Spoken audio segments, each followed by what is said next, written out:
Thank you very much, Presiding Officer. And let me first apologise to colleagues, as I shall be departing after my contribution. I shall read subsequent speeches in the official report with interest. Let me start, as others have, by welcoming this important and very timely debate, with the chill hand of winter clasping us to its icy bosom for the first time this year. The reality of housing heating costs will be hitting many homes hard indeed. I listened with interest to a number of the things that Liam MacArthur had to say.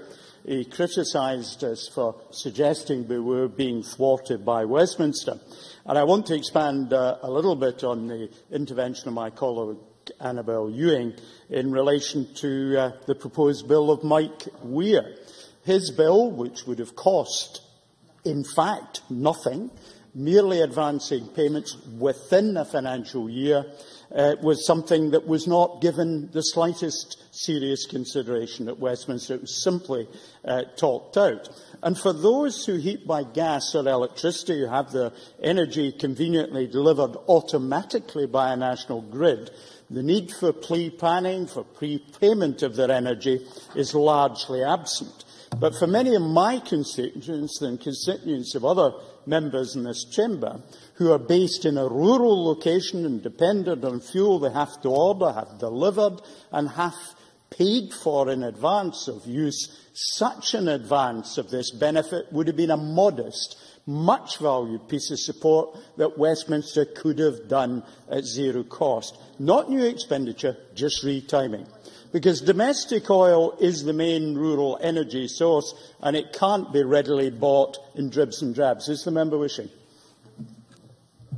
MacArthur. Thank you, Deputy President. I thank Stewart Stevenson for taking an intervention. I certainly wouldn't disagree with anything really that he has said. But in that context, would he welcome the move to permanently put in place an increase from £8.50 to £25 of the winter payment, rather than waiting for it to be triggered by a drop in temperatures or indeed a calculation of the wind chill factor?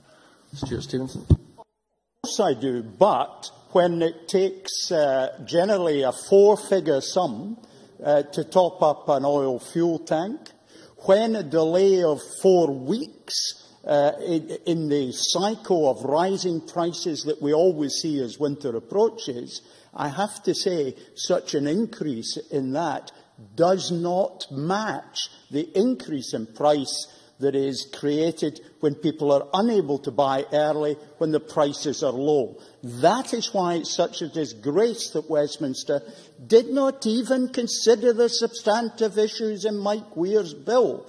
Fair enough if they'd analysed it and found it impractical. I would have been disappointed, but the process would have been just and fair. Talking bills out on matters that are important to rural people, by the way, in Cornwall, in rural Wales, and in many parts of Scotland, simply is an abrogation of democratic accountability and responsibility. And of course, for my constituents, insult is added to injury when you can physically see the flares at St Fergus gas terminal, where on many days the majority of the UK's gas comes to the beach. Few of my rural constituents have access to that gas through mains.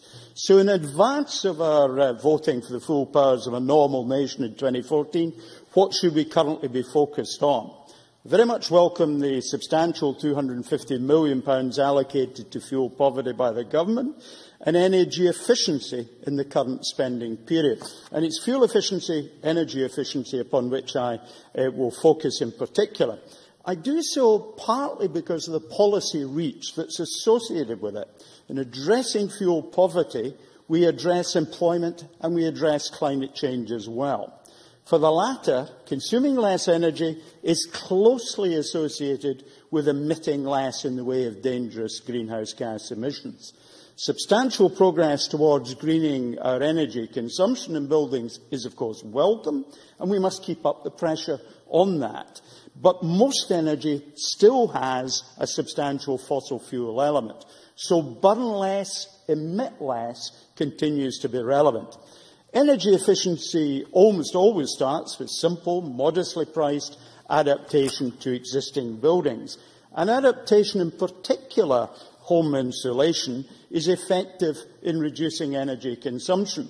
For our house, this is our first winter with 600 millimetres of insulation in the loft, up from 200 millimetres of insulation last winter, and we've already seen a 40% reduction in the consumption of oil that we burn in our boiler. And that will be replicated by other people. So that's kind for the climate and brilliant for the wallet.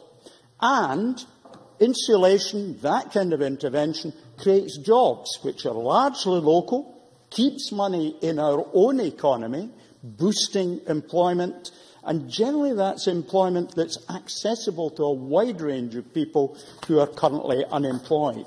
So it's a win-win-win agenda. We've had a number of contributions in this debate, Presiding Officer, which I think I'll make brief comment to, if I'm permitted. Murdo Fraser said we have planning control over energy. We certainly have administrative devolution, Section 36 and 37 of the Electricity Act 1989, but we have no legislative competence that goes with that. I would say equally that one of the things which I felt most pleased about as a minister was an early action to get Lynn Sullivan to chair a report into our buildings and how we could make them carbon efficient. We continue to inherit the benefits of having done that. Close any time, please. Like Richard Baker, I'm looking forward to the Energy Action Scotland Burns Supper. I'm certainly preparing my contribution. I don't know if he's speaking as well. Presiding Officer, we have actually more consensus than the plethora of amendments might immediately suggest. I hope that we can unite them around the government's objectives. I believe it offers a sensible, practical, affordable and ultimately, for those who fear poverty, effective way forward.